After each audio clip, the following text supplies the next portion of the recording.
और चीज हमने बताया था आपको कि जो भी आयोनिक बॉन्ड होगा, ये आयोनिक बॉन्ड, पहला इसमें क्या हो गया, ट्रांसफर ऑफ इलेक्ट्रॉन। दूसरा पॉइंट इसमें क्या बताए थे कि ये बॉन्ड हमेशा एक मेटल और एक नॉन मेटल के बीच में बनता है, एक धातु और अधातु के बीच में बनता है। तीसरा बात बताए थे, धातु जो होता है वो इलेक्ट्रॉन को क्या करता है, डोनेट करता है। इलेक्ट्रॉन को क्या करता है, डोनेट। और अधातु जो होता है वो इलेक्ट्रॉन को क्या करता है, एक्सेप्ट।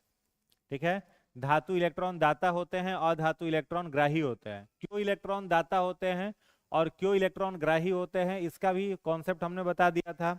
इसमें तीन चीज आप लोगों को बताए थे, एक बताया था इलेक्ट्रॉन एफिनिटी, एक बताया था इलेक्ट्रॉन निगेटिविटी, लिखवाए है ना जी, इलेक्ट्रॉन बंधुता, ये सब लिखवाए कि नहीं, लिखवाए है ना। ठीक है, तो उसके आधार पर धातु और अधातु इलेक्ट्रॉन को क्या करते हैं, डोनेट करते हैं और एक्सेप्ट करते हैं। तो metals are electron donor, metals जो भी होगा वो इलेक्ट्रॉन का क्या होगा, डोनर। और नॉन इंसुलेटर, विद्युत का क्या होगा, कुचालक। किस फॉर्म में, ठोस अवस्था में। और इसका अगर हम लोग एक्वस सॉल्यूशन बना देते हैं, जलीय विलयन बना देते हैं, एक्वस माने जलीय विलयन, पानी में घोल देते हैं, तो यह इलेक्ट्रॉन इलेक्ट्रिसिटी का क्या हो जाता है, कंडक्टर। तो इसका ठोस रूप विद्युत का कुचालक होता है और इसका जलीय विलयन विद्युत का चालक होता है। इतना चीज याद रहेगा, ये नहीं लिखवाए थे। उसके बाद इसमें इलेक्ट्रॉन को डोनेट करने का जो कॉन्सेप्ट था वो ये था, जैसे कि इसका एग्जांपल हमने लिखवाया था NaCl। क्या लिखवाया था, NaCl। अब यहाँ पर Na क्या है, सोडियम क्या है, मेटल है, क्लोरीन क्या है, नॉन मेटल है। सोडियम का एटॉमिक नंबर कितना होता है, 11, क्लोरीन का कितना होता है, 17। तो सोडियम को हम लोग क्या लिख सकते हैं, 287, नहीं 281 ना, 281। क्लोरीन को क्या लिख सकते हैं, 287। ठीक है, तो यहां पर जो है 281 मतलब एक इलेक्ट्रॉन को सोडियम क्या करेगा, डोनेट, और एक इलेक्ट्रॉन को क्लोरीन क्या करेगा, एक्सेप्ट। तो यहां पर जो बॉन्ड बनेगा वो कौन सा बनेगा, बताइए। यहां पर जो बॉन्ड बनेगा कौन सा बनेगा, आयनिक बॉन्ड, आयनिक बॉन्ड बनेगा ना, या इलेक्ट्रोवैलेंट बॉन्ड बन गया। दूसरा एग्जाम्पल है इसका मैग्नीशियम ऑक्साइड, है ना, मैग्नीशियम ऑक्साइड। मैग्नीशियम का एटॉमिक नंबर 12 यानी 282। ठीक है, 282। इसका मतलब बाहरी कक्षा में 2 इलेक्ट्रॉन है तो मैग्नीशियम क्या होगा, धातु होगा। ऑक्सीजन के बाहरी कक्षा में कितना इलेक्ट्रॉन, 8, तो क्या लिखेंगे, 2 और 6। तो ये नॉन मेटल, तो बॉन्ड कौन सा हो जाएगा, आयनिक हो जाएगा। तो मैग्नीशियम 2 इलेक्ट्रॉन डोनेट करेगा, ऑक्सीजन 2 इलेक्ट्रॉन एक्सेप्ट करेगा। एक और एग्जाम्पल इसका हमने लिखवाया था आपको, कैल्शियम ऑक्साइड, लिखवाए थे ना। तो कैल्शियम का एटॉमिक नंबर कितना, 20। तो इसको क्या लिख सकते हैं, 2 8 8 2। और ऑक्सीजन को क्या लिखेंगे, 2 और 6। तो ये 2 इलेक्ट्रॉन को क्या करेगा, कैल्शियम डोनेट करेगा, ऑक्सीजन 2 इलेक्ट्रॉन को एक्सेप्ट करेगा। तो एक और चीज इसमें ध्यान रखना है, इसी के आधार पर हम लोग जब कोवैलेंट बॉन्ड पढ़ेंगे तो पहले तो ये याद हो गया ना कि आयोनिक बॉन्ड क्या है, इसमें इलेक्ट्रॉन का क्या हो जाएगा, ट्रांसफर। ट्रांसफर ऑफ इलेक्ट्रॉन से जो बॉन्ड बनता है वो कौन सा बॉन्ड कहलाता है, आयनिक बॉन्ड कहलाता है। क्लियर है। आयनिक बॉन्ड के बाद दूसरा बॉन्ड जो था वो कौन सा था, कोवैलेंट। सेकेंड जो बॉन्ड हम लोग पढ़े थे वह था कोवैलेंट बॉन्ड। इसको हिंदी में कहते हैं सह संयोजी। तो जैसे आयनिक बॉन्ड में इलेक्ट्रॉन का क्या हो रहा था, ट्रांसफर, मतलब इलेक्ट्रॉन उठ करके दूसरे के पास चला जा रहा था। लेकिन कोवैलेंट जो बॉन्ड होगा इसमें इलेक्ट्रॉन का क्या होगा, शेयरिंग। ठीक है, इलेक्ट्रॉन की क्या होगी, शेयरिंग। शेयरिंग माने साझेदारी, साझेदारी। साझेदारी का मतलब इक्वल अमाउंट में इलेक्ट्रॉन क्या होगा, डोनेट होगा और एक्सेप्ट होगा। ठीक है, शेयरिंग का मतलब क्या होता है, बराबर भागों में 2 चीजों को या 3 चीजों को बांट देना, है ना। तो यहां पर क्या होगा, इलेक्ट्रॉन की साझेदारी होगी, शेयरिंग होगा, ट्रांसफर नहीं होगा, शेयरिंग होगा। दूसरा क्या लिखवाया था, ये बॉन्ड जो होता है यह 2 नॉन मेटल्स के बीच में बनता है। ठीक है, कोवैलेंट बॉन्ड किसके बीच में बनेगा, 2 नॉन मेटल के बीच में हमेशा बनेगा, याद रहेगा। ये जो होता है ये किस में घुलनशील होता है, तो कार्बनिक पदार्थ में, कार्बनिक पदार्थ में ये घुलनशील होता है, लिखाए थे ना, याद नहीं किया आप लोग जी। कार्बनिक पदार्थ में क्या होता है, घुलनशील होता है। कार्बनिक पदार्थ का मतलब क्या हो जाएगा, जैसे इथाइल अल्कोहल, इथाइल अल्कोहल, या फिर आपका क्या हो जाएगा, बेंजीन। ठीक है, इथाइल अल्कोहल या फिर बेंजीन, ये क्या हो, कार्बनिक पदार्थ हैं, तो इसमें ये क्या हो जाएगा, घुल जाएगा। समझ में आ रहा है? पूछा जाए कि पानी में घुलेगा क्या, तो क्या कहिएगा? नहीं घुलेगा। ये जल में घुलनशील नहीं होता है। किस में घुलनशील होता है? कार्बनिक पदार्थ में। लेकिन आयनिक बॉन्ड जो था वो किस में घुलनशील था? जल में। आपका कार्बनिक पदार्थ अल्कोहल और उसमें बेंजीन में नहीं घुलेगा। ठीक है, तो कोवैलेंट बॉन्ड था। अब कोवैलेंट बॉन्ड में जब इलेक्ट्रॉन की साझेदारी हो रही है, शेयरिंग हो रहा है, तो जैसे इसका एग्जांपल हमें अगर लिखना हो तो क्या लिख सकते हैं? Cl2, और क्या लिख सकते हैं? O2 लिख सकते हैं ना जी। Cl2 अब जैसे लिखा हुआ है तो Cl2 का मतलब क्या है? क्या वो क्लोरीन है? 2 क्लोरीन है। क्लोरीन का एटॉमिक नंबर कितना होता है? 17। क्लोरीन का एटॉमिक नंबर 17, 17। तो 17 को क्या लिखेंगे? 287, 287। तो दोनों को कितना इलेक्ट्रॉन चाहिए स्टेबल होने के लिए? सिर्फ एक इलेक्ट्रॉन चाहिए, है ना? तो इन दोनों के बीच में जब एक इलेक्ट्रॉन का आवश्यकता जरूरत पड़ेगा, तो इन दोनों के बीच जो बॉन्ड बनेगा वो कौन सा बॉन्ड बनेगा? सिंगल बॉन्ड बनेगा। तो लिखवाए थे ना कि जब जहां पर एक इलेक्ट्रॉन की जरूरत होती है स्टेबल होने के लिए, है ना, तो वहां पर सिंगल बॉन्ड बनता है। जहां पर 2 इलेक्ट्रॉन का जरूरत पड़ेगा, जैसे मान लो O2 है, तो ऑक्सीजन O2 का मतलब क्या है? Oxygen, 2 oxygen. तो ऑक्सीजन का एटॉमिक नंबर कितना हो जाता है? 8। इसको लिखेंगे 2 और 6, यानी स्टेबल होने के लिए 2 इलेक्ट्रॉन चाहिए। तो बॉन्ड कैसा बनेगा? 2 बॉन्ड बनेगा, डबल बॉन्ड बन जाएगा। एक और एग्जांपल लिखवाए थे, जैसे N2, तो कितना नाइट्रोजन है? कितना नाइट्रोजन है? 2 नाइट्रोजन। नाइट्रोजन का एटॉमिक नंबर 7, तो 2 और 5। स्टेबल होने के लिए 3 इलेक्ट्रॉन चाहिए। तो शेयरिंग कितना का करेगा? 3 इलेक्ट्रॉन का करेगा। तो नाइट्रोजन नाइट्रोजन कैसा बॉन्ड हो जाएगा? ट्रिपल बॉन्ड हो जाएगा। ठीक है, तो बॉन्ड कितने तरह का हो गया? 3 तरह का, सिंगल, डबल और ट्रिपल। इसमें सबसे मजबूत बॉन्ड कौन सा होता है? Triple bond. सबसे मजबूत बॉन्ड ट्रिपल बॉन्ड, और सबसे कमजोर बॉन्ड सिंगल बॉन्ड। ठीक है, सबसे लंबा बॉन्ड सिंगल बॉन्ड। जो लंबा होगा वो क्या होगा? कमजोर होगा। और छोटा बॉन्ड जो होगा वो क्या होगा? मजबूत होगा। तो छोटा बॉन्ड ट्रिपल बॉन्ड होता है, और लंबा बॉन्ड कौन सा होता है? Single bond.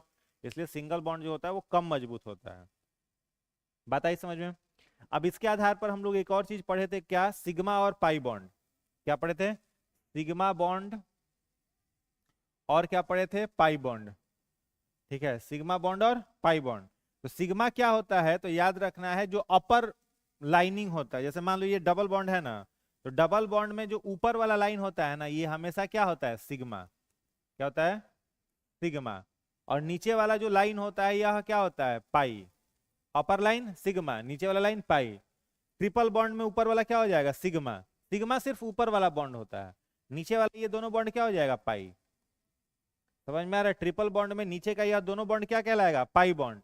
और ऊपर का बॉन्ड क्या कहलाएगा? Sigma bond. और जहां सिंगल बॉन्ड है यहाँ पर केवल एक ही है, तो केवल एक क्या हो जाएगा यहाँ पर? सिग्मा। ठीक है, तो इस आधार पर हम लोग क्या कह सकते हैं? हम लोग कह सकते हैं कि जो भी सिंगल बॉन्ड होगा, सिंगल, ठीक है, उस सिंगल बॉन्ड में सिग्मा कितना होगा? 1। और पाई जो हो जाएगा ये क्या हो जाएगा? 0 हो जाएगा। जहां कहीं भी डबल बॉन्ड होगा वहां पर सिग्मा कितना हो जाएगा? 1, और पाई कितना हो जाएगा? 1। और जहां भी ट्रिपल बॉन्ड होगा, ट्रिपल बॉन्ड, वहां सिग्मा कितना हो जाएगा? 1, और पाई कितना हो जाएगा? 2। अब इसके आधार पर अलग अलग क्वेश्चन बना लेना है। ठीक है, जैसे मान लो हमने उसमें सबसे कई सारा लिखवाया था, उसमें एक बेंजीन हमने दिया था। ठीक है, तो बेंजीन का क्या होता है? C6H6। C6H6, इसका आप ये बनाइएगा तो साइक्लिक फॉर्म में बेंजीन इस तरह से बनता है।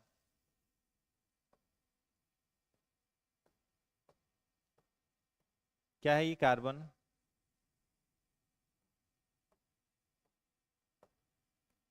ठीक है, अब यहां पर क्या देखना है? बेंजीन में आपको एक अल्टरनेट क्या होगा? Double bond. अब इसमें सिग्मा और पाई गिनना है, काउंट करना है, तो गिन लीजिए सिग्मा और पाई कितना है। तो सबसे पहले सिंगल बॉन्ड गिनेंगे, उसी में ना सिग्मा है। सिंगल बॉन्ड में एक सिग्मा, और डबल बॉन्ड में भी एक सिग्मा, है ना जी? तो यहाँ पर देखो, ये एक सिंगल बॉन्ड है, ये कौन सा बॉन्ड है? डबल। डबल बॉन्ड है ना जी? तो जब डबल बॉन्ड है तो एक क्या होगा? सिग्मा, और एक क्या होगा? पाई। तो यहाँ ये सिंगल बॉन्ड है तो एक सिग्मा हो गया, यहाँ 2 सिग्मा, यहाँ 3 सिग्मा, यहाँ 4, यहाँ पे फिर डबल बॉन्ड है तो एगो सिग्मा होगा ना, तो 5 हो गया, ये 6 हो गया, 7 8 9 10 11 12, तो सिग्मा कितना हो गया पाई। और डबल बॉन्ड कितना है, टोटल डबल बॉन्ड कितना है 3, तो 3 डबल बॉन्ड में एक सिग्मा है और एक पाई है, तो सिग्मा हम लोग गिन चुके हैं, पाई गिनना है, तो पाई कितना हो जाएगा, पाई कितना हो गया 3 हो गया। तो ऐसे ही गिन लेना है सिग्मा बॉन्ड और पाई बॉन्ड, समझ गया ना, कोई दिक्कत इसमें नहीं, आगे बढ़ा जाए। हाँ तो बस वो याद रखना, इसको याद रखिएगा, सिग्मा और पाई बन जाएगा वो, सिंगल बॉन्ड में एक सिग्मा 0 पाई, हाँ हो जाएगा उसके बाद। चलिए उसके बाद लिखिएगा तीसरा कोऑर्डिनेट बॉन्ड।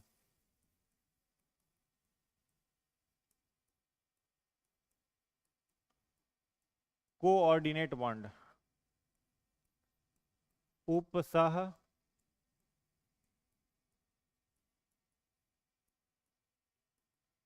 उपसह संयोजी बंध, उपसह संयोजी बंध।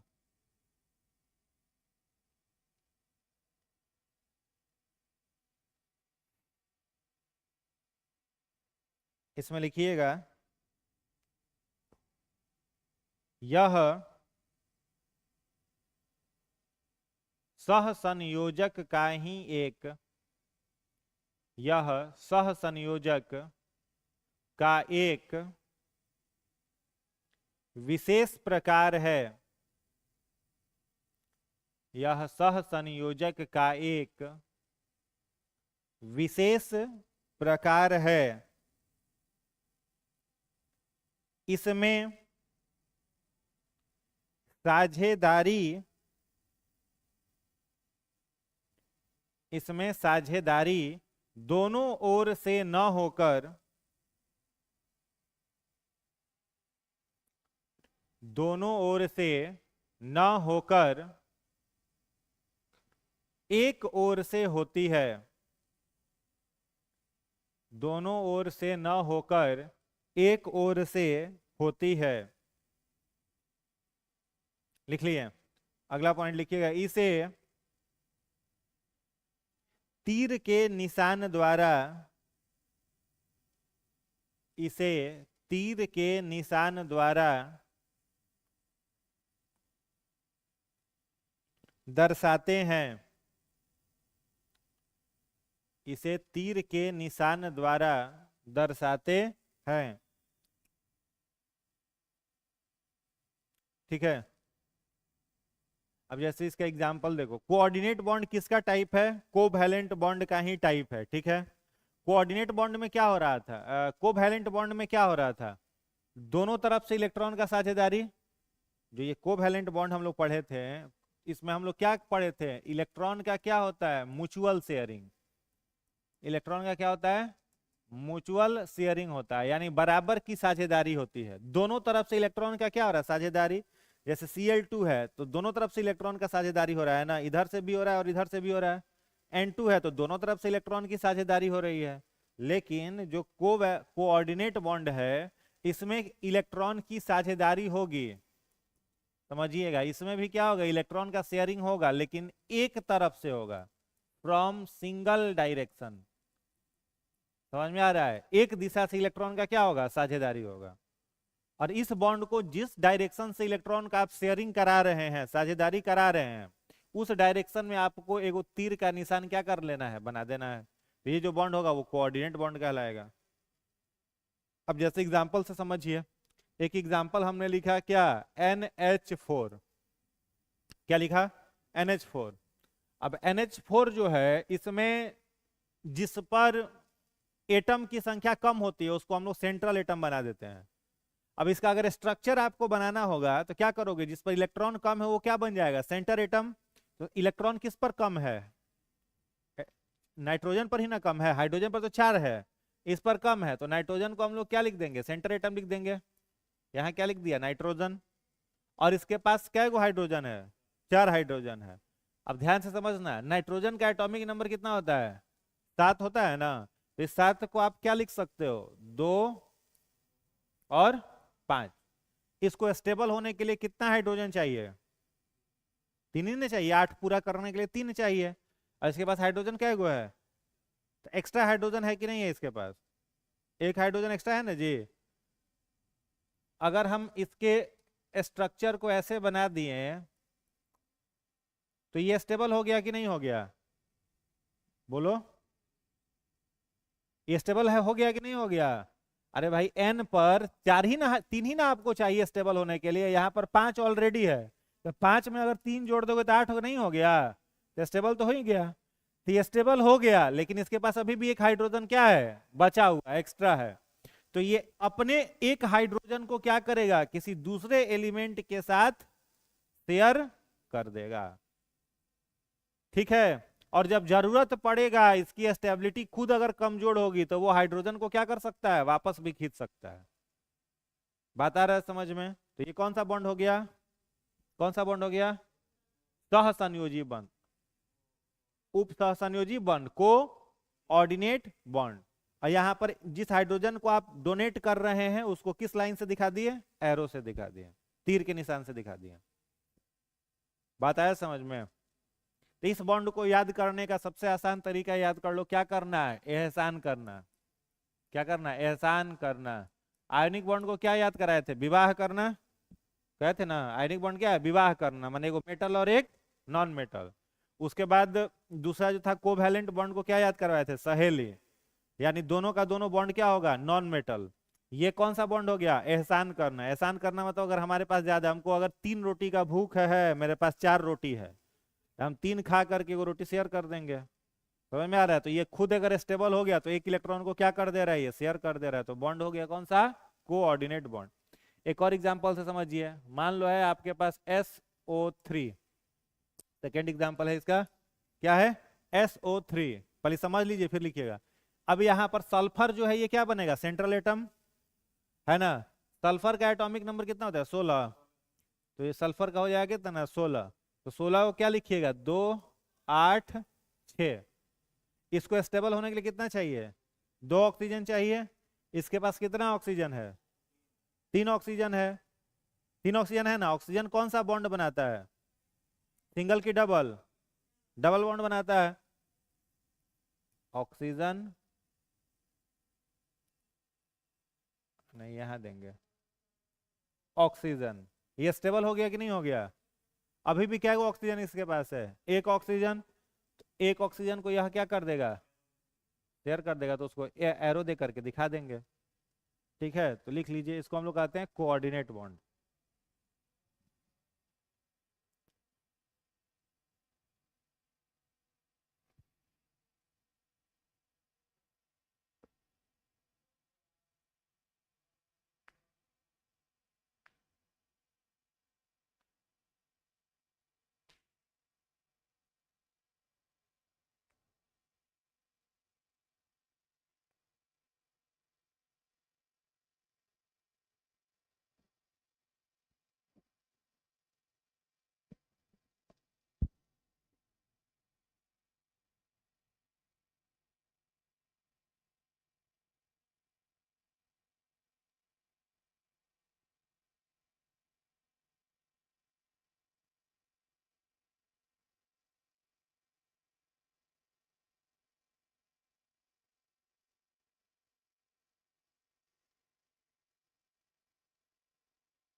तो 3 बॉन्ड हो गया।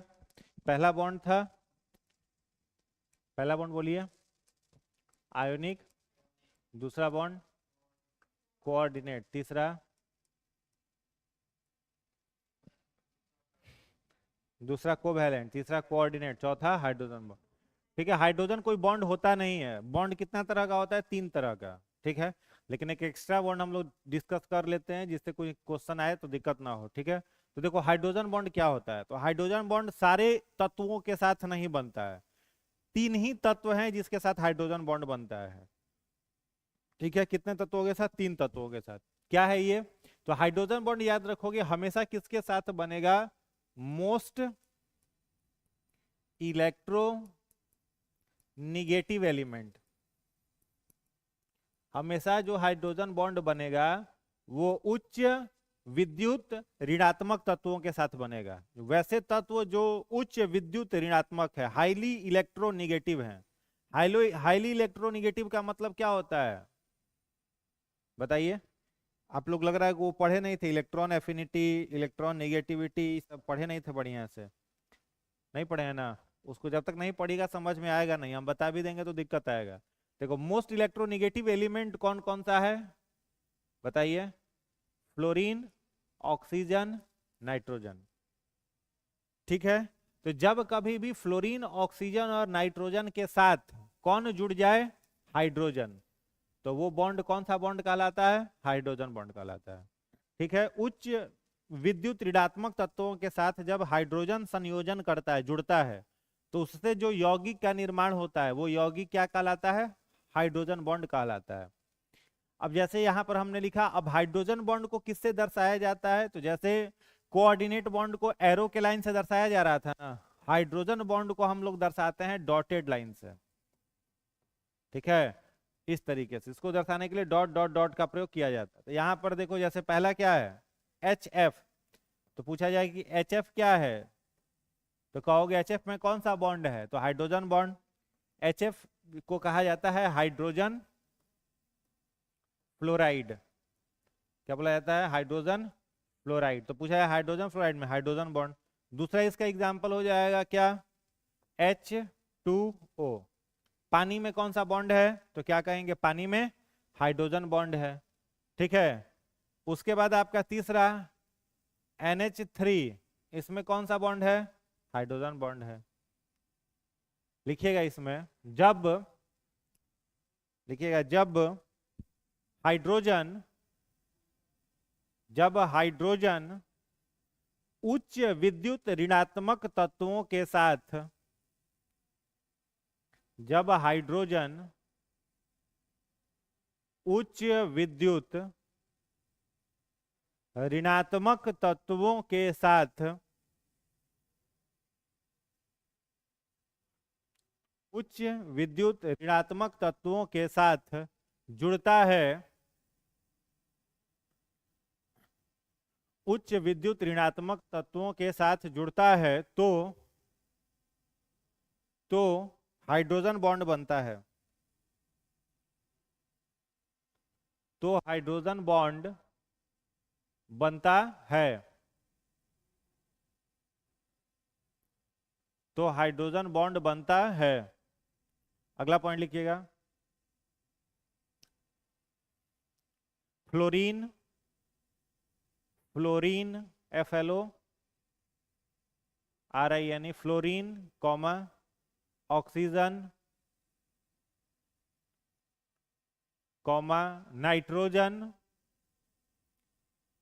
नाइट्रोजन उच्च विद्युत ऋणात्मक तत्व हैं। उच्च विद्युत ऋणात्मक तत्व हैं।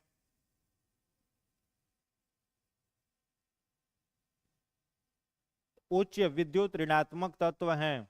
नेक्स्ट पॉइंट लिखिएगा, हाइड्रोजन बॉन्ड को हाइड्रोजन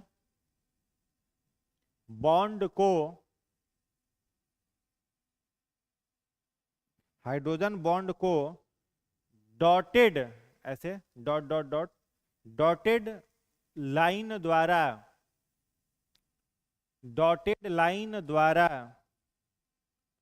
दर्शाते हैं। डॉटेड लाइन द्वारा दर्शाते हैं।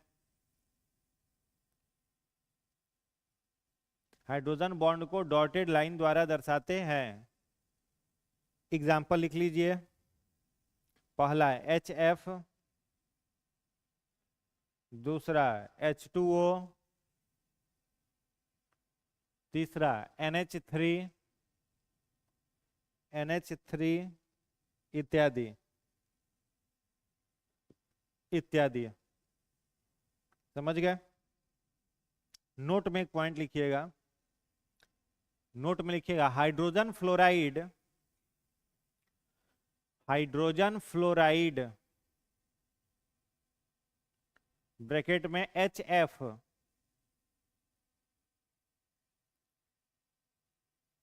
का प्रयोग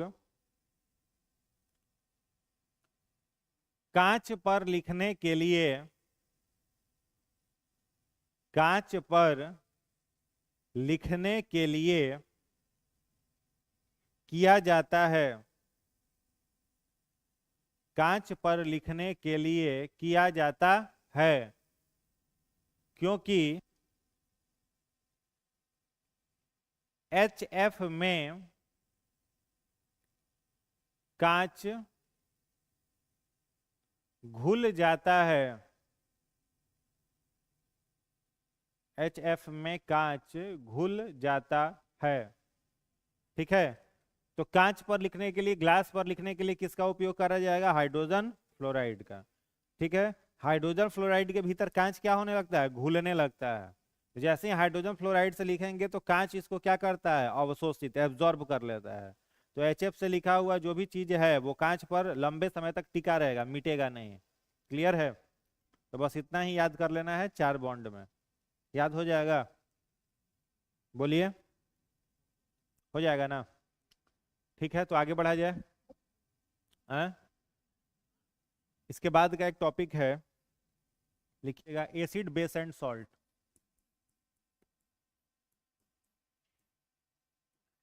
एसिड बेस एंड सॉल्ट।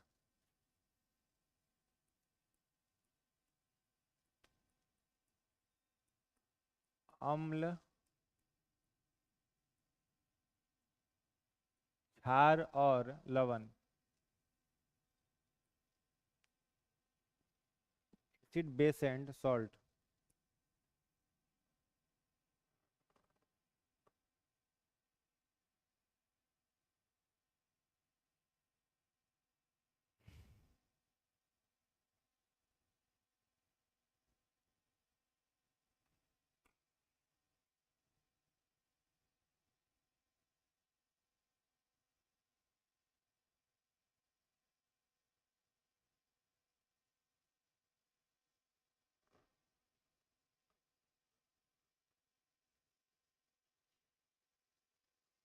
हो गया?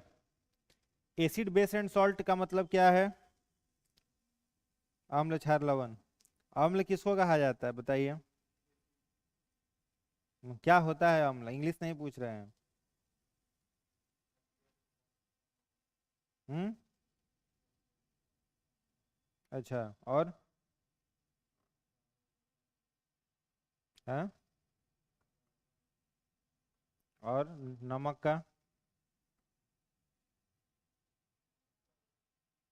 हम्म, नमक उदासीन हो जाएगा। और क्या जानते हैं? और बताइए।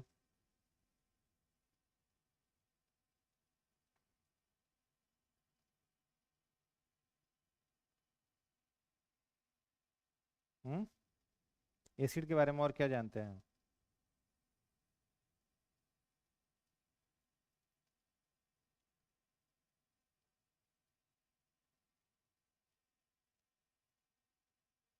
बोलो।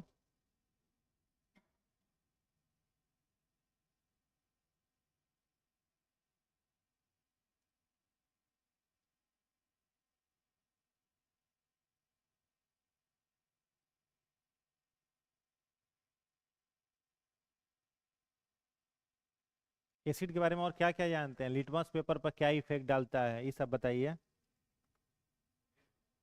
हम्म, एसिड में ब्लू से रेड हो जाता है। ठीक है, और बताइए कुछ।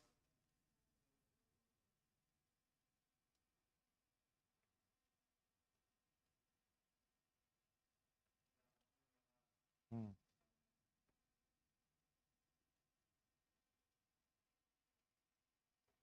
ठीक है, देखिए दो तीन कॉमन पॉइंट है इसमें। जैसे एसिड के बारे में अगर हम लोगों को देखना हो तो क्या क्या देखते हैं। सबसे पहला चीज, जो भी अम्ल होगा, जो भी एसिड होगा, ठीक है, ये टेस्ट में कैसा होगा, इसको हम लोग लैंग्वेज में भी लिखवा देंगे। टेस्ट में कैसा होगा? सावर। सावर मतलब खट्टा। जो भी अम्ल होगा स्वाद में खट्टा। पावर ऑफ हाइड्रोजन जो है इसका, वो क्या होगा? Less than 7। Power of hydrogen इसका क्या होगा? 7 से कम। इस एसिड को जब आप नीले लिटमस पेपर पर गिलाएंगे, ठीक है, ब्लू लिटमस पर, तो उसके रंग को कैसा कर देगा? रेड कर देगा, लाल कर देगा। ठीक है। इसके ठीक उल्टा अगर क्षार में जाओगे तो क्षार जो होगा वो टेस्ट में कैसा होगा? बिटर। बिटर का मतलब कड़वा। इसको जब आप रेड लिटमस पर डालोगे तो इसके रंग को कैसा कर देगा? ये ब्लू कर देगा। ठीक है। और पावर ऑफ हाइड्रोजन इसका क्या होता है? More than 7। 7 से क्या होगा? अधिक होगा। ठीक है। छूने पर यह कैसा होता है? क्षार को, बेस को छुओगे तो यह कैसा होता है? छूने पर सोपी टू टच, यानी साबुन के जैसा दिखाई देगा। छूने पर कैसा लगेगा? साबुन के जैसा। क्षार को जब आप नेचुरल इंडिकेटर पर गिराओगे, नेचुरल इंडिकेटर का मतलब होता है प्राकृतिक सूचक, तो इसके रंग को यह कैसा कर देता है? लाल। जैसे अब हल्दी क्या है? प्राकृतिक सूचक है। हल्दी को हम लोग क्या कहते हैं? Natural indicator. स्कूल में कई बार होता था ना कि हल्दी का दाग लग जाता था तो साबुन लगाते हैं उसका रंग कैसा हो जाता था? लाल हो जाता था। तो नेचुरल इंडिकेटर को यह कैसा कर देता है? लाल कर देता है। तो ये सब कुछ बेसिक्स हैं। तो सबसे पहले इसमें लिखिएगा, इसमें पहला पॉइंट लिखेंगे, अम्ल के प्रकार निम्न हैं। पहला पॉइंट लिखिएगा, अम्ल के निम्न प्रकार हैं। अम्ल के निम्न प्रकार हैं। पहला, पहला लिखिएगा ऑर्गेनिक एसिड।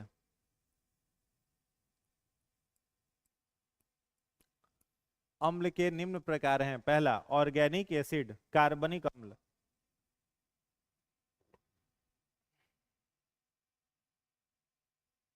ऑर्गेनिक एसिड, कार्बनिक अम्ल। इसमें लिखिएगा ये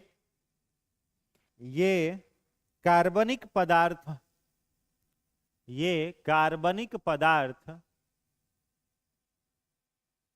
जैसे पादप एवं जंतु, ये कार्बनिक पदार्थ जैसे पादप एवं जंतु, पादप एवं जंतु से प्राप्त होते हैं। पादप एवं जंतु से प्राप्त होते हैं। ठीक है। यह आपको कहां से मिलेगा? तो धरती पर जो जो ऑर्गेनिक चीजें हैं, जैसे प्लांट और एनिमल, यही ना ऑर्गेनिक है। बस ऑर्गेनिक किसको कहा जाता है? जिसके शरीर में क्या पाया जाए?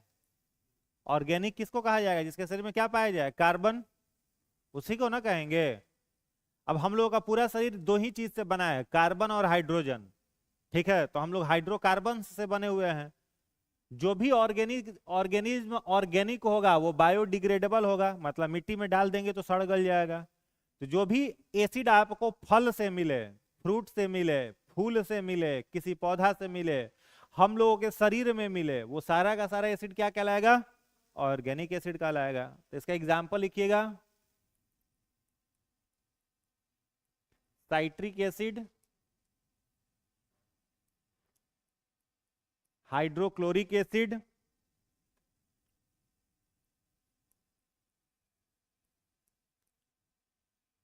एसिटिक एसिड,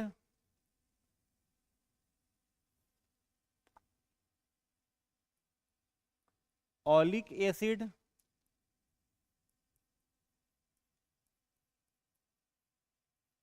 मैलिक एसिड,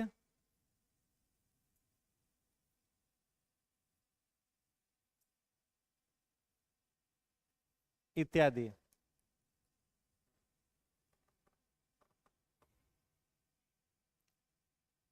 बात आया समझ में? कोई दिक्कत इसमें? कोई दिक्कत नहीं ना? तो जो भी आपको ऑर्गेनिक से मिलेगा वो आपका प्लांट और एनिमल से मिलेगा, ऑर्गेनिक एसिड। अब जैसे साइट्रिक एसिड है, तो सिट्रिक एसिड किस में मिलता है आपको? खट्टे फलों में। पूछा जाएगा नींबू में क्या कौन सा एसिड है? Citric acid. आंवला में सिट्रिक एसिड है आपका, संतरा में सिट्रिक एसिड है, खट्टे फलों में सिट्रिक एसिड। ठीक है। हाइड्रोक्लोरिक एसिड कहां पर मिलता है? हम लोगों के पेट में, हम लोग के आमाशय में कौन सा एसिड होता है? हाइड्रोक्लोरिक एसिड होता है, तो ये भी आपका होगा, जो भी जंतु और पौधा में मिलेगा। एसिटिक एसिड किस में मिलता है? सिरका में। विनेगर में कौन सा एसिड होता है? एसिटिक एसिड, सिरका में। ऑलिक एसिड किस में होता है? जैतून के तेल में। ओलिव ऑयल जिसको बोलते हैं, जैतून का तेल, उसमें कौन सा एसिड होता है? ऑलिक एसिड होता है। मैलिक एसिड किस में होता है? सेब में। ठीक है, सेब में, एप्पल में कौन सा एसिड होता है? Malic acid. तो जो भी प्लांट, और भी कई सारे हैं, जैसे अब चींटी है, तो चींटी के डंक में कौन सा एसिड होता है? Formic acid. तो फॉर्मिक एसिड भी किस एसिड में आएगा? ऑर्गेनिक में ही आएगा। जो भी पौधा और जंतु में रहेगा सब आपका ऑर्गेनिक एसिड है। क्लियर है? सेकंड लिखिएगा, मिनरल एसिड। मिनरल एसिड, खनिज अम्ल।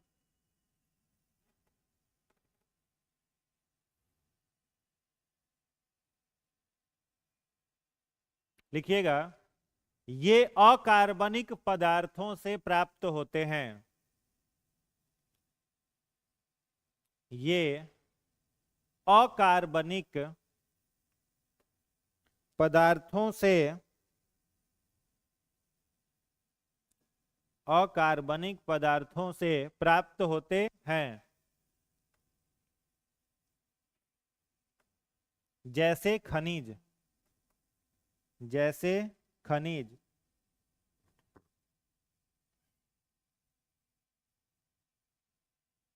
अगला पॉइंट इसी का, इसमें कार्बन अनुपस्थित होता है। इसमें कार्बन अनुपस्थित होता है। ठीक है, इसमें क्या नहीं रहेगा? कार्बन नहीं रहेगा। एग्जाम्पल में लिखिएगा, HNO3, H2, SO4, HCl इत्यादि। ठीक है, HCl दोनों में आएगा, जंतु में भी मिलता है और खनिज में भी। ठीक है, तो मिनरल एसिड में आपका क्या हो जाएगा? तो मिनरल एसिड, ऑर्गेनिक एसिड मतलब कार्बनिक, जिसमें कार्बन होगा। मिनरल एसिड का मतलब क्या हो जाएगा? जिसमें कार्बन अनुपस्थित होगा, कार्बन एब्सेंट हो जाएगा। समझ में आ रहा है? ये जैव अपघटक नहीं होगा, मिट्टी में सड़ेगा गलेगा नहीं, लंबे समय तक उसी अवस्था में बना रहेगा, क्योंकि कार्बन है ही नहीं। कार्बन जब नहीं है तो डिकम्पोज नहीं होगा, अपघटित नहीं होगा। अब जैसे नाइट्रिक एसिड HNO3, तो नाइट्रिक एसिड हो गया, स्ट्रॉन्ग एसिड भी यही है। ठीक है, उसके बाद क्या है आपका? सल्फ्यूरिक एसिड H2SO4, ये भी स्ट्रॉन्ग एसिड है। हाइड्रोक्लोरिक एसिड, ये भी स्ट्रॉन्ग एसिड है। ठीक है, नेक्स्ट लिखिएगा ऑक्सी एसिड, तीसरा।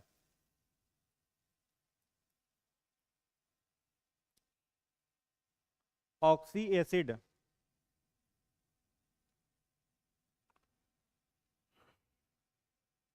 लिखिएगा, जिस अम्ल में ऑक्सीजन उपस्थित होता है,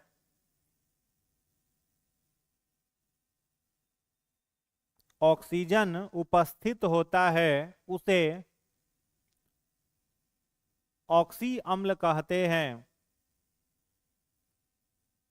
ऑक्सीजन उपस्थित होता है उसे ऑक्सी अम्ल, ऑक्सी अम्ल कहते हैं। एग्जाम्पल में लिख लीजिएगा, H2SO4, HNO3, H2SO4, HNO3, यही दोनों लिख लीजिए, HNO3 और H2SO4। ठीक है, देखो इसमें भी ऑक्सीजन है ना। ऑक्सी एसिड का मतलब क्या? जिसमें ऑक्सीजन हो। तो HNO3, तो देख रहे हो ऑक्सीजन है ना। HNO3, H2SO4, यहाँ पर भी आपको क्या है, ऑक्सीजन है। अब जैसे यहाँ पर हम पूछ दे कि बताइए HCl ऑक्सी एसिड होगा तो क्या कहोगे, नहीं होगा। तो यहाँ पर क्या नहीं है, ऑक्सीजन नहीं है, तो जहाँ पर ऑक्सीजन है वो ऑक्सी एसिड है। चौथा लिखिएगा हाइड्रा एसिड।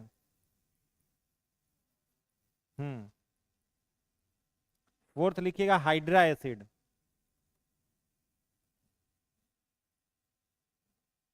लिखिएगा इसमें ऑक्सीजन अनुपस्थित होता है,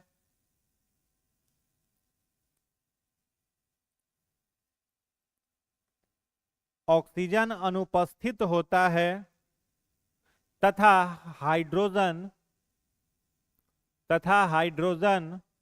उपस्थित होता है। HCl,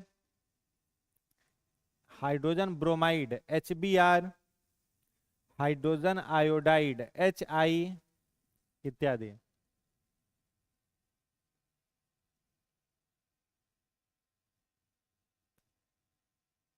हो गया। तो हाइड्रा एसिड में क्या अनुपस्थित हो जाएगा, हाइड्रोजन। हाइड्रोजन उपस्थित हो जाएगा, क्या अनुपस्थित हो जाएगा, ऑक्सीजन। और ऑक्सी एसिड में हाइड्रोजन के साथ क्या रहेगा, ऑक्सीजन। और वहां पर क्या अनुपस्थित हो जाएगा, ऑक्सीजन अनुपस्थित हो जाएगा, हाइड्रोजन रहेगा। ठीक है। हाइड्रा में दोनों, ऑक्सी में दोनों है, हाइड्रोजन और ऑक्सीजन दोनों है, जबकि हाइड्रा में सिर्फ हाइड्रोजन है, ऑक्सीजन नहीं। क्लियर है। उसके बाद लिखिएगा फिफ्थ में, 5वें नंबर पर लिखिएगा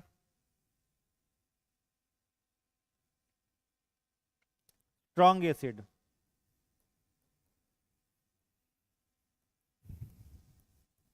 प्रबल अम्ल, स्ट्रॉन्ग एसिड। इसमें लिखिएगा वैसे अम्ल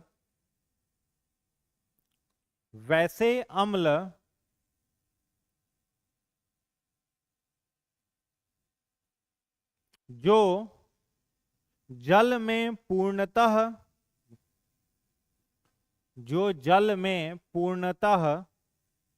घुलकर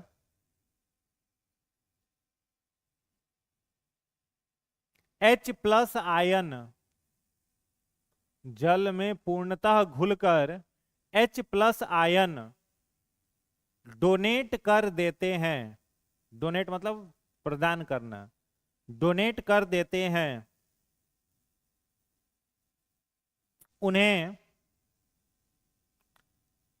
प्रबल अम्ल कहा जाता है।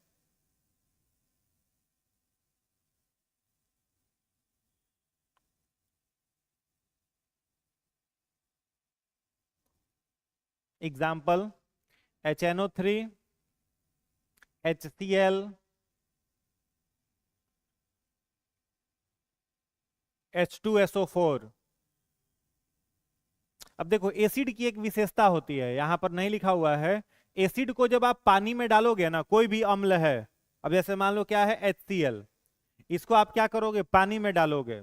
तो जैसे ही पानी में डालोगे तो इसके अंदर जितना हाइड्रोजन है ना, वो सारा हाइड्रोजन क्या होने लगेगा, बाहर आने लगेगा, आयोनाइज्ड हो जाएगा, विघटित हो जाएगा, टूट जाएगा। तो जिस अम्ल को पानी में डालने के बाद उससे जितना ज्यादा H+ आयन बाहर निकले, H+ आयन बाहर निकले, उसको आप क्या कहोगे, स्ट्रॉन्ग एसिड कहोगे। और वैसे अम्ल जिनको पानी में डालने के बाद H+ आयन बहुत अधिक बाहर नहीं निकले, ध्यान से समझना, एक है स्ट्रॉन्ग एसिड और एक है आपका क्या, वीक एसिड। अब दोनों का दोनों क्या है, अम्ल है, एसिड है। एक को पानी में डालोगे तो इसका H+ आयन कंप्लीट बाहर निकल जाएगा, और ये वीक एसिड को जब आप पानी में डालोगे तो इसका H+ आयन जो है यह पार्शियली डिसोसिएट होगा, यानी आंशिक रूप से टूटेगा। अब एग्जांपल से समझो ना, जैसे मान लो सिट्रिक एसिड है, ठीक है। सिट्रिक एसिड कहाँ है, खट्टे फलों में है, आंवला संतरा ये सब में है। तो ऐसा नहीं ना होता है कि आंवला को अगर आप पानी में डाल दीजिए उसके बाद खाइए तो जीभ जल जाएगा आपका, होता है क्या, नहीं होता। क्यों नहीं होता है, क्यों नहीं होता है, क्योंकि उसमें जो हाइड्रोजन है वो उसको पार्शियली डिसोसिएट कर रहा है। अब वहीं पर HCl जो है, अगर HCl एक बूंद शरीर पर गिर जाए तो क्या होगा, जला देगा। नाइट्रिक एसिड तनी सा गिर जाए तो क्या होगा, एकदम खदका के हड्डी उड्डी गला देगा। क्यों गला देगा? क्योंकि उसके पास क्षमता है कि जब जलीय विलयन उसका हम बनाते हैं तो उसमें H+ आयन पूर्णतः बाहर निकल जाता है। ठीक है, तो जिससे H+ आयन पूर्णतः बाहर निकल जाएगा वो क्या हो जाएगा आपका स्ट्रॉन्ग एसिड, और जिसका जलीय विलयन कम मात्रा में H+ आयन डोनेट करेगा वो क्या हो जाएगा वीक एसिड। ठीक यही काम बेस के साथ भी होता है। ये जो बेस लिखा हुआ है ना, तो एसिड से क्या निकल रहा है, क्या निकल रहा है एसिड से H+ आयन, एसिड से क्या निकल रहा है H+ आयन, और जो बेस होता है ना उससे क्या निकलता है OH- आयन। ध्यान से समझिएगा, एसिड प्रोटॉन दाता होते हैं। H+ आयन का मतलब क्या है प्रोटॉन, एसिड प्रोटॉन को क्या कर रहे हैं डोनेट कर रहे हैं, और अम्ल जो है वो OH- को एक्सेप्ट करता है। एसिड बेस क्या करता है OH-, OH- का मतलब क्या होता है हाइड्रो ऑक्साइड, OH का मतलब होता है हाइड्रो ऑक्साइड। तो जितना भी बेस होगा सब बेस में आपको कॉमनली क्या दिखेगा OH लिखा हुआ। एग्जाम्पल से देखो, जैसे हमने लिखा NaOH, सोडियम हाइड्रो ऑक्साइड, तो यहां पर दिख रहा है ना OH। अब इसको आप पानी में डालिएगा ना तो ये OH- चार्ज होता है इस पर, ये OH- क्या हो जाएगा बाहर निकलना शुरू हो जाएगा। तो जिस बेस को, जिस क्षार को पानी में डालने के बाद उसका OH- आयन पूर्णतः बाहर निकल जाएगा वो स्ट्रॉन्ग बेस होगा, और जिसका OH- पूर्णतः बाहर नहीं निकलेगा वो वीक बेस हो जाएगा। अब जैसे NaOH है, सोडियम हाइड्रोक्साइड के बाद पोटेशियम हाइड्रोक्साइड KOH, ये भी आपका क्या है बेस है, तो बेस में आपको दिखेगा OH, एसिड में दिखेगा H+। बात आ रहा है समझ में? ये स्ट्रॉन्ग एसिड समझ गए। स्ट्रॉन्ग एसिड में क्या लिखा है जलीय विलयन इसका पूर्णतः H+ आयन क्या करेगा प्रदान कर देगा उसी के आधार पर। तो एग्जांपल में है आपका HCl, HNO3, H2SO4, ये सब आपके स्ट्रॉन्ग एसिड के उदाहरण हैं। नेक्स्ट लिखिएगा वीक एसिड, दुर्बल अम्ल।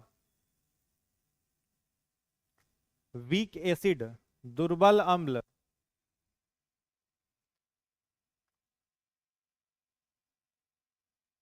लिखिएगा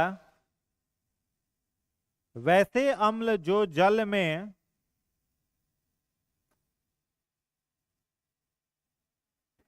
पूर्णतः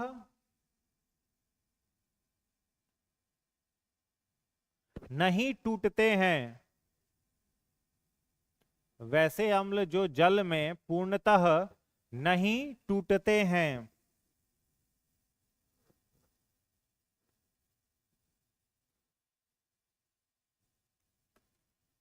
ठीक है, पानी में उसको डालने पर पूर्णतः वो क्या होगा टूटेगा नहीं, यानी वो H+ आयन डोनेट नहीं करेगा। तो जितना भी एसिड हम लोगों को फल वगैरह में मिलता है, एग्जाम्पल लिख लो malic acid, citric acid, example लिख लीजिए मैलिक एसिड वीक में,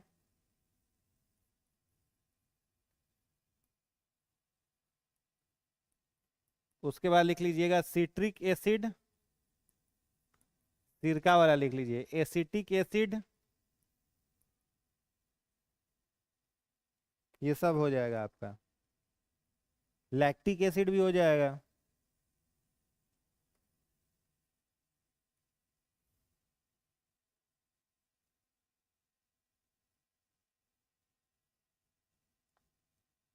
ठीक है, अब इसमें एक और टर्म अगर जोड़े 5 के बाद 6 नंबर पर, 6 नंबर पर अगर लिखा जाए डाइल्यूट एसिड, और 7 नंबर पर लिख दें कॉन्सेंट्रेटेड एसिड। इसका मतलब समझ में आ रहा है डाइल्यूट एसिड और कॉन्सेंट्रेटेड एसिड समझ में आ जाएगा तो लिखाएंगे नहीं। अब मान लो कोई एसिड है वो बहुत अधिक क्या है मजबूत है, HCl है। अब इस HCl से आपको क्या करना है कोई रिएक्शन करवाना है। ठीक है, अब देखिए यार HCl जितना स्ट्रांग है लगभग इसका पीएच 1.8 से 2 के आसपास है। इतना स्ट्रांग एसिड HCl को एक बार में आप केमिकल अगर रिएक्शन किसी दूसरे तत्व से कराइएगा तो आग लगने का संभावना है या दुर्घटना होने का संभावना है। जैसे HCl को हम क्या करेंगे कमजोर करेंगे, वीक करेंगे। तो जब भी किसी अम्ल में हम लोग पानी मिला देते हैं, वाटर मिला देते हैं, तो उसकी प्रबलता जो होती है वो क्या हो जाती है कमजोर हो जाती है, वो दुर्बल होने लगता है। और वैसे अम्ल को हम लोग क्या कहते हैं डाइल्यूट एसिड। क्या कहेंगे? डाइल्यूट एसिड कहेंगे। समझ में आ रहा है? तो किसी भी रासायनिक अभिक्रिया को पूर्ण कराने के लिए अम्ल को प्रबल से दुर्बल बनाने की जो प्रक्रिया है वही क्या कहलाता है? डाइल्यूशन कहलाता है या डाइल्यूट कहलाता है। और कॉन्सेंट्रेटेड का मतलब क्या होता है? प्रबल। ठीक है, प्रबल मतलब अगर वो स्ट्रांग है तो HCl देखिए लिखा रहेगा कॉन्सेंट्रेटेड। कोई भी केमिकल रिएक्शन जो होगा, जैसे मान लो HCl से हम किसी को रिएक्ट करा रहे हैं, मेटल को कोई करा रहा है, हाइड्रोक्लोरिक एसिड है, इसको हम किससे करा रहे हैं? आयरन से करा रहे हैं। एसिड को किससे रिएक्ट करा रहे हैं? आयरन से।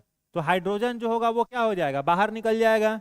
या फिर H2SO4 है, इसको हम किससे करा रहे हैं? जिंक से करा रहे हैं। तो जिंक क्या है? धातु है। और ये क्या है? स्ट्रॉन्ग एसिड है। तो यहां पर क्या बन जाएगा? ZnSO4 plus H2O। समझ में आ रहा है? यहां पर क्या बन जाएगा? FeCl plus H2। क्या बन जाएगा? FeCl plus H2। अब यहां पर ध्यान से समझिएगा, क्या यहां पर ध्यान से समझना है? यहां भी कौन सा गैस बाहर निकल रहा है? हाइड्रोजन। यहां पर भी कौन सा गैस बाहर निकल रहा है? हाइड्रोजन। इसका एक प्रैक्टिकल स्कूल में जरूर किए होंगे आप लोग, 10th में कि 9th में ही था। एक टेस्ट ट्यूब लिया जा रहा था बड़ा साइज का, ठीक है, और इस टेस्ट ट्यूब में हम लोग क्या डाल रहे थे? Zinc granules. इसमें डाला हुआ है जिंक का दाना, ठीक है। और इसी टेस्ट ट्यूब के अंदर में आप क्या भर दिए? इसी के अंदर में आप भर दिए, ये जिंक हो गया, सल्फ्यूरिक एसिड H2SO4, यानी एक मेटल है और दूसरा एसिड है, तो दोनों कुछ रिएक्शन करेगा ना? करेगा। तो जब ये रिएक्शन करेगा तो इसके ऊपर का जो कैप है इसको एयर टाइट कर दिया जाता है, एकदम पैक कर दिया जाता है। जो भी रिएक्शन हो रहा है भीतरे हो रहा है, इसको एकदम एयर टाइट बंद कर दिए, रबर लगा दिए हैं। फिर इस रबर में थोड़ा सा छेद कर करके एक ट्यूब इस तरीके से निकाला गया है और इस ट्यूब को एक बीकर में डाला जा रहा है। अब इसमें से जो गैस यहां से बाहर निकल रहा है, अभी पता नहीं कि कौन सा गैस बाहर निकल रहा है। इस ट्यूब से कोई गैस जो है वो प्रवाहित होते हुए कहां जाएगा? इस बीकर में। और बीकर में पहले से क्या भरा हुआ है? बीकर में पहले से भरा हुआ है सोप सॉल्यूशन। सोप सॉल्यूशन माने साबुन का विलयन, ठीक है। तो जैसे ही ये गैस बाहर जाएगी ना, इस साबुन के विलयन में से ऊपर बुलबुला उठना क्या हो जाएगा? शुरू हो जाएगा, बड़ा बड़ा बुलबुला उठना शुरू होगा। और जब इस बुलबुला पर आप कैंडल लेकर के जाओगे, मोमबत्ती लेकर के जाओगे, तो ये बुलबुला क्या करेगा? फटना शुरू होगा, बस्ट बस्ट होगा। यहाँ पर एकदम चटचटाहट, फूटने की आवाज सुनाई देगी। इसका मतलब क्या है कि इस बुलबुले में क्या भरा हुआ है? कौन सा गैस भरा हुआ है? हाइड्रोजन गैस इस बुलबुले के अंदर भरा हुआ है, ठीक है। समझ में आ रहा है मेरा बात? तो देखो यहां पर एसिड क्या है? मजबूत एसिड को यहां पर क्या किया जा रहा है? दुर्बल। तो क्या कहलाएगा? डाइल्यूट। और एसिड अगर मजबूत है तो उसको क्या कहेंगे? कॉन्सेंट्रेटेड एसिड कहेंगे। तो दोनों स्पष्ट हो गया। आगे बढ़ा जाए, चलिए नेक्स्ट लिखिएगा। 7 हो गया, 8वां लिखिएगा। 8वां mono basic acid. Monobasic acid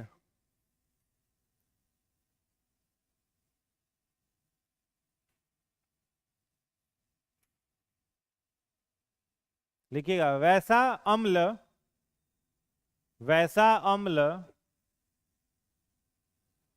जिसमें सिर्फ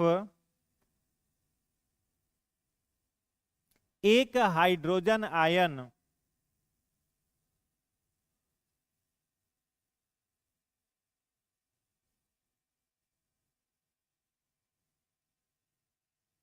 जिसमें सिर्फ एक हाइड्रोजन आयन उपस्थित हो,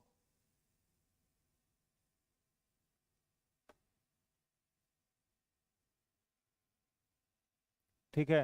बहुत सारा एसिड होता है जिसमें हाइड्रोजन कितना आपको दिखेगा? केवल एक। उसको हम लोग कौन सा एसिड कहेंगे? Monobasic acid. और ये मोनोबेसिक एसिड जो होते हैं ये नमक बनाने में उपयोग में आता है। अब एग्जांपल इसका लिख लीजिए। मोनोबेसिक एसिड का एग्जांपल HCl, HCOOH, HBr इत्यादि। इन सबको हम लोग क्या कहेंगे? Monobasic acid. मतलब क्या को हाइड्रोजन होगा? सिर्फ एक, तो मोनोबेसिक एसिड। सेकंड लिखिएगा 9 नंबर में, dibasic acid. Monobasic acid के बाद दूसरा डाई बेसिक एसिड।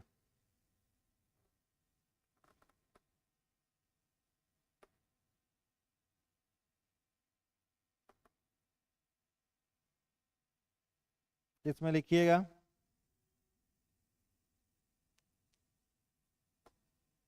वैसे अम्ल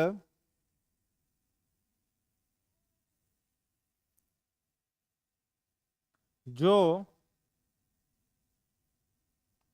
दो hydroxyl group, hydroxyl HYDRO XYL, HYDRO XYL दो हाइड्रोक्साइल ग्रुप साझा करते हैं, दो हाइड्रोक्साइल ग्रुप साझा करते हैं, साझा माने शेयर, साझा करते हैं और वैसे अम्ल जो दो हाइड्रोक्साइल ग्रुप साझा करते हैं माने शेयर करते हैं एवं दो प्रकार के नमक, दो प्रकार के नमक जिसमें एक नॉर्मल सॉल्ट, साधारण नमक, जिसमें एक नॉर्मल सॉल्ट और दूसरा हाइड्रोजन सॉल्ट, हाइड्रोजन सॉल्ट होता है, दूसरा हाइड्रोजन सॉल्ट होता है, उसे डाई बेसिक अम्ल कहा जाता है।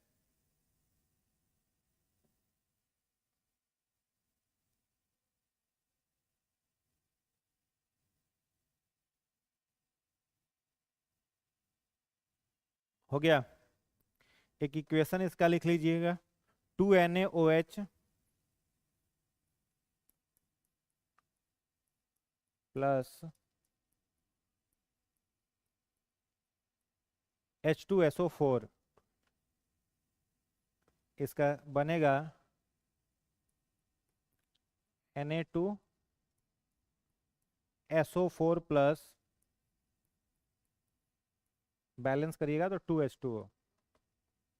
मतलब जिसमें दो आपको क्या दिखाई दे, हाइड्रोजन दिखाई दे, वो आपका क्या हो जाएगा? डाई बेसिक एसिड हो जाएगा। और लास्ट लिख लीजिए इसमें ट्राई बेसिक एसिड, तीसरा, यानी 9 नंबर हो गया ना। 10 नंबर में ट्राई बेसिक अम्ल, ट्राई बेसिक एसिड।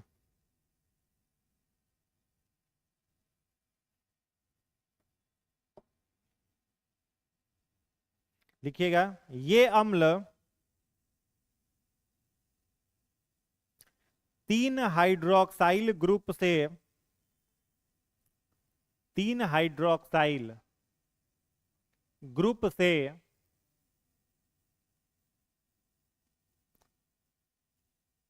जुड़े होते हैं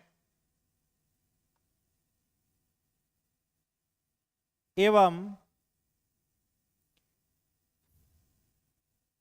तीन प्रकार के नमक, तीन प्रकार के नमक प्रदान करते हैं।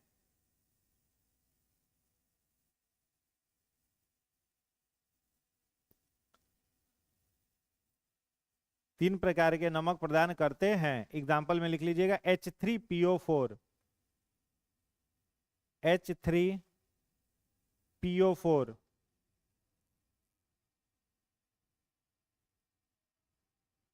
हो गया H3PO4। तो सब टर्म याद हो गया H3PO4। चलिए इसको फटाफट देख लीजिए, क्या को टर्म हम लोग अभी पढ़े। पहला क्या पढ़ा था? ऑर्गेनिक। ऑर्गेनिक किससे प्राप्त होगा? प्लांट और एनिमल से। दूसरा क्या पढ़े? मिनरल। मिनरल किससे प्राप्त होगा? खनिज लवण से। खनिज लवण मतलब इनऑर्गेनिक चीजों से। ऑक्सी एसिड में क्या रहेगा? ऑक्सीजन के साथ हाइड्रोजन दोनों रहेगा, ऑक्सीजन हाइड्रोजन दोनों रहेगा। हाइड्रा में क्या रहेगा? सिर्फ हाइड्रोजन, ऑक्सीजन नहीं रहेगा। स्ट्रॉन्ग एसिड किसको कहेंगे? जो कंप्लीट H+ आयन डोनेट करे, पानी में कंप्लीट H+ आयन डोनेट करे। उसके बाद क्या पढ़े? Dilute acid. उसके बाद वीक एसिड था ना, स्ट्रॉन्ग एसिड के बाद एक और था 6 नंबर पे, वीक एसिड। तो वीक एसिड किसको कहेंगे? जो पार्शियली H+ आयन डोनेट करे, पानी में पार्शियली H+ आयन डोनेट करे तो वीक। डाइल्यूट एसिड किसको कहेंगे? पानी में क्या मिला, एसिड में क्या मिला देना? पानी। अम्ल में क्या मिला देना? पानी, उसको कमजोर करने के लिए डाइल्यूट। कॉन्सेंट्रेटेड किसको कहेंगे? एसिड में सांद्रता एसिड की ज्यादा रहने देना, पानी नहीं मिलाना। उसके बाद क्या पढ़े? डाइल्यूट कॉन्सेंट्रेटेड के बाद मोनोबेसिक। हाइड्रोजन कितना होगा? एक। नहीं, कॉन्सेंट्रेटेड में पानी बिल्कुल नहीं रहेगा। मोनोबेसिक में क्या रहेगा आपका? एक हाइड्रोजन। डाई बेसिक में 2 हाइड्रोजन। ट्राई बेसिक में 3 हाइड्रोजन। बस, ठीक है। ये कितना प्रकार का नमक बनाएगा? ट्राई बेसिक 3 प्रकार का। केमिकल रिएक्शन जब पढ़ेंगे तो हम लोगों को मिलेगा। डाई बेसिक कितना प्रकार का नमक? 2 प्रकार का। मोनोबेसिक कितना प्रकार का नमक बनाएगा? 1 प्रकार का नमक बनाएगा, ठीक है। बस इतना ही इसमें याद रख लेना है। अब लिखिएगा अम्ल के बारे में कुछ पॉइंट लिखिए। एसिड, बस अम्ल लिखा करके छोड़ देंगे। आज संख्या भी स्टूडेंट लोगों का कम है, अभी सब पुआ पूड़ी पचा रहा है सब। हाँ हाँ, तभी पचा उचा करके आराम से सब घर से चलेगा। एसिड, अम्ल, इसमें पहला पॉइंट लिखिएगा, ये स्वाद में खट्टे होते हैं। These are sour in taste, ये स्वाद में खट्टे होते हैं।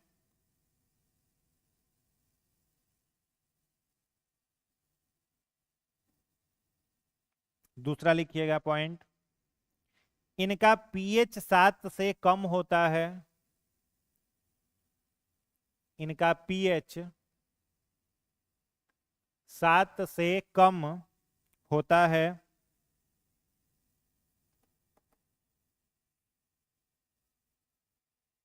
तीसरा पॉइंट लिखिएगा, इनमें हाइड्रोजन उपस्थित होता है। इनमें हाइड्रोजन उपस्थित होता है, मतलब बिना हाइड्रोजन का कोई भी एसिड नहीं हो सकता है। समझ में आ रहा है? दुनिया का सब एसिड में क्या मिलेगा आपको? हाइड्रोजन। इसमें हाइड्रोजन उपस्थित होता है। तीसरा पॉइंट, चौथा पॉइंट लिखिएगा, ये धातु से क्रिया कर, धातु माने मेटल, ये धातु से क्रिया कर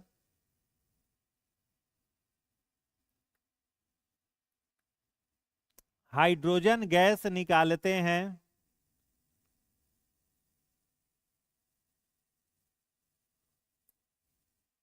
धातु से अभिक्रिया कर हाइड्रोजन गैस निकालते हैं। एग्जाम्पल वही लिख लीजिए जो लिखवाए थे, Zn+H2SO4। Zn+H2SO4 क्या बनेगा? जेड, रिएक्शन का साइन दीजिए, लिखिएगा ZnSO4+H2। एरो दे करके ZnSO4+H2, कौन सा गैस निकला? हाइड्रोजन। अगला पॉइंट लिखिएगा, अम्ल विद्युत के सुचालक होते हैं।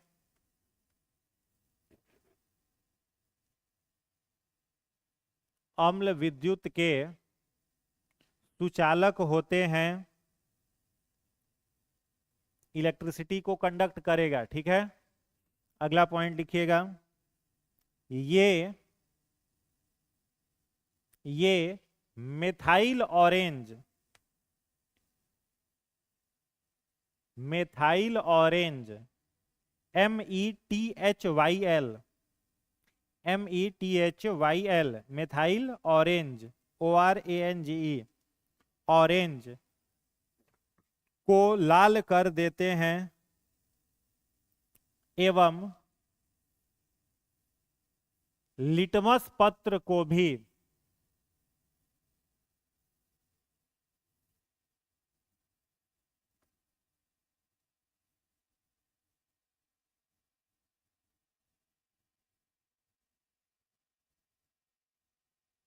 समझ में आया। एसिड मेथाइल ऑरेंज को भी, मेथाइल ऑरेंज क्या है, सूचक है, इंडिकेटर है अम्ल को पहचानने के लिए। तो रंग कैसा होता है मेथाइल ऑरेंज का, ऑरेंज। तो उस पर जैसे ही एसिड डालोगे ऑरेंज से क्या हो जाएगा, रेड। और ब्लू लिटमस पत्र को भी लाल करेगा, ये कॉमन है, याद ही होगा। अगला पॉइंट लिखिएगा, जिस यौगिक में, यौगिक मतलब कंपाउंड, जिस यौगिक में दो या दो से अधिक ऑक्सीजन रहता है,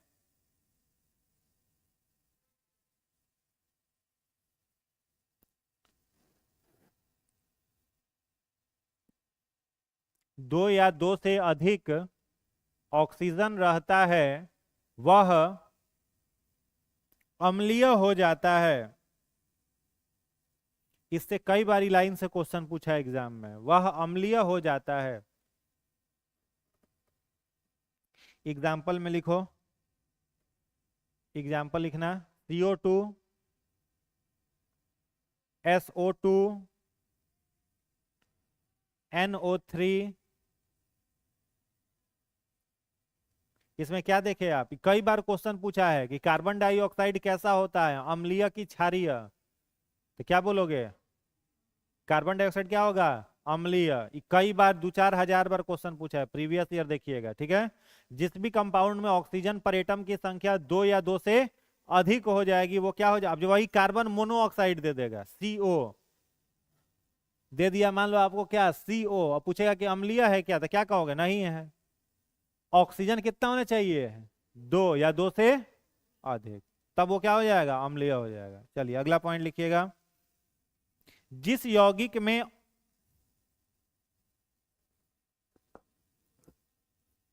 ऑक्सीजन केवल एक होता है,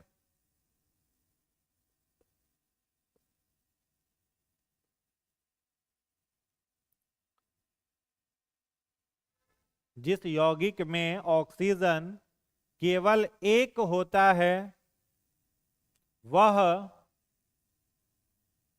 उदासीन हो जाता है। उदासीन मतलब न्यूट्रल, उदासीन हो जाता है। एग्जाम्पल में लिखिएगा, nitrogen oxide NO, comma, carbon monoxide CO, ठीक है। ऑक्सीजन क्या होगा, केवल एक, वो कैसा होगा, उदासीन, न्यूट्रल। और दो या दो से अधिक होगा तो एसिडिक। ये सब क्वेश्चन रहेगा कल या परसों के टेस्ट में, ठीक है। इसलिए ध्यान से एक एक लाइन को पढ़ लीजिएगा, नंबर कम नहीं होना चाहिए। अगला पॉइंट लिखिएगा, कार्बन की उपस्थिति बढ़ाने से, कार्बन की उपस्थिति बढ़ाने से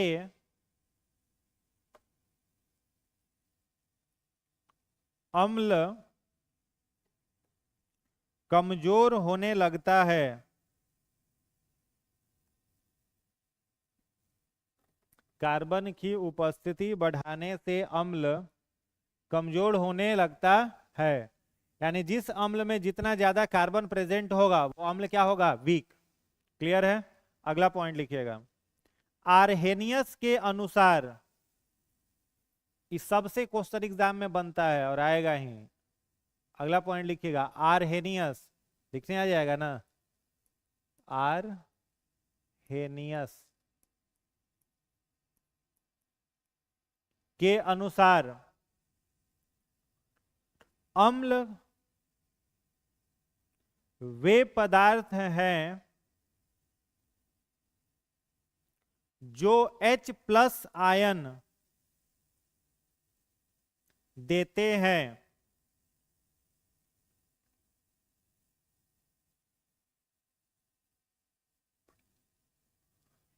ठीक है, एसिड जो होता है वह क्या डोनेट करता है? H plus. कहां पर? पानी में, जल में। ये कौन बताया था? आर्हेनियस। ठीक है, अगला पॉइंट लिखिएगा, ब्रोस्टेन एवं लॉरी। ब्रोस्टेन एवं लॉरी के अनुसार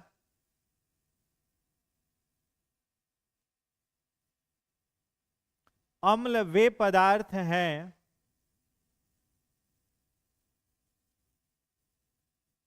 जो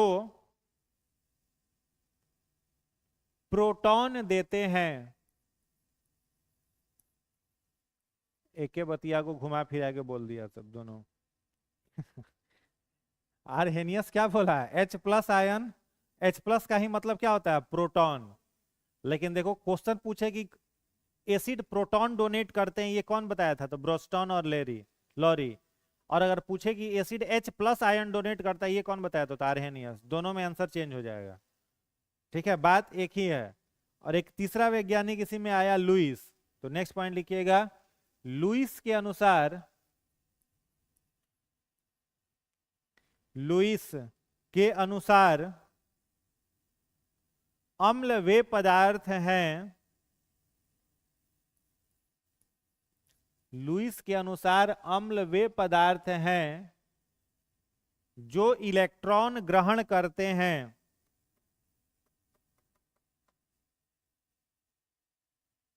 जो इलेक्ट्रॉन ग्रहण करते हैं।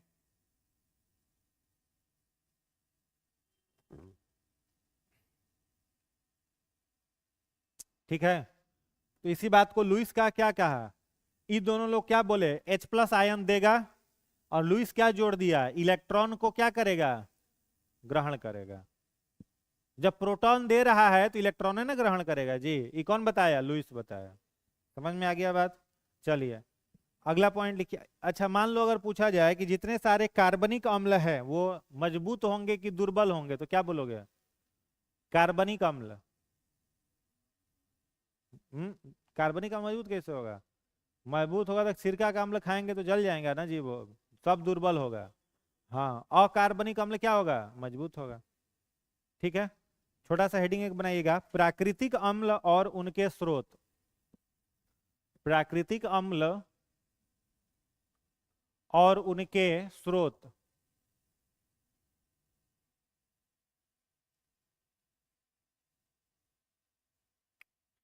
एक चार्ट बना लीजिए, एक तरफ लिखिएगा अम्ल, एक तरफ स्रोत। एक तरफ लिखिएगा अम्ल, एसिड, और एक तरफ लिखिएगा सोर्स, स्रोत। एक तरफ एसिड, एक तरफ स्रोत।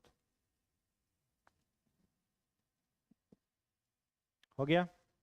पहला लिखिएगा एसिटिक एसिड। एसिटिक एसिड कहाँ होगा बोलिए? हाँ, विनेगर, सिरका। स्रोत में लिख लीजिएगा सिरिका। हो गया? सेकंड लिखिएगा दूसरा, अमीनो अम्ल, अमीनो एसिड, अमीनो अम्ल। स्रोत में लिखिएगा, बताइए कहाँ होगा? प्रोटीन। प्रोटीन में कौन सा एसिड होगा? Amino acid. तीसरा लिखिएगा फॉर्मिक एसिड, फॉर्मिक एसिड, लाल चींटी एवं मधुमक्खी के डंक में। लाल चींटी एवं मधुमक्खी के डंक में।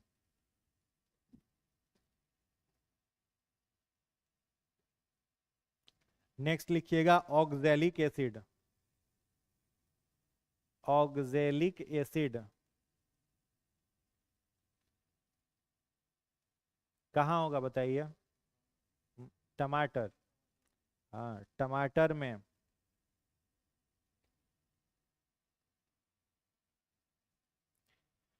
नेक्स्ट लिखिएगा, हाइड्रोक्लोरिक एसिड।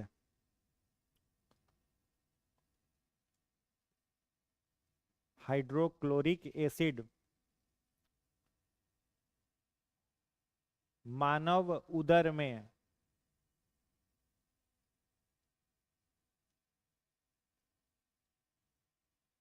उसके बाद लिखिएगा ग्लूमेटिक एसिड, GLU, उधर मैंने स्टमक,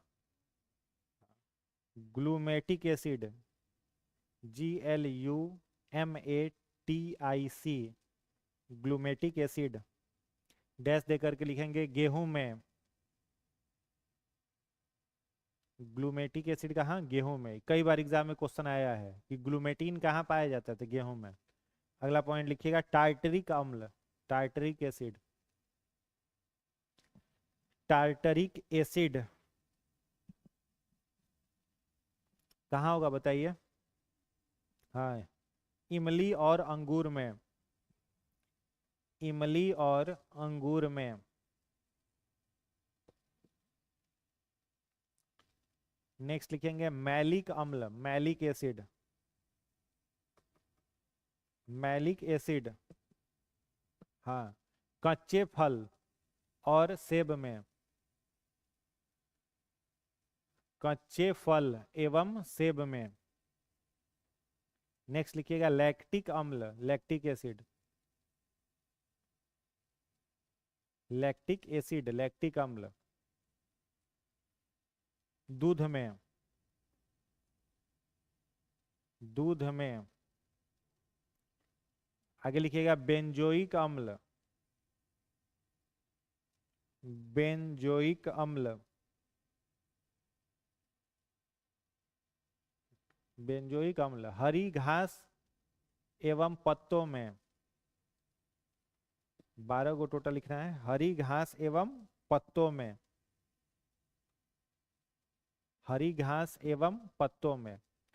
ठीक है, आगे लिखिएगा कार्बोनिक अम्ल, कार्बोनिक, कार्बोनिक अम्ल डैश दे करके लिखेंगे सोडा वाटर में।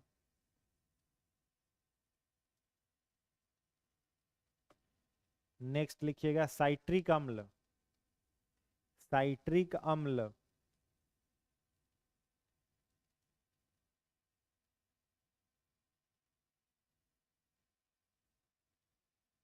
नींबू एवं नारंगी में।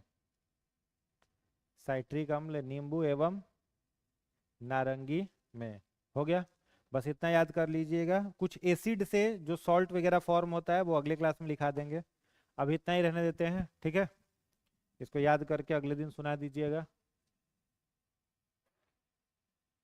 कोई डाउट है तो बताइए। नहीं ना?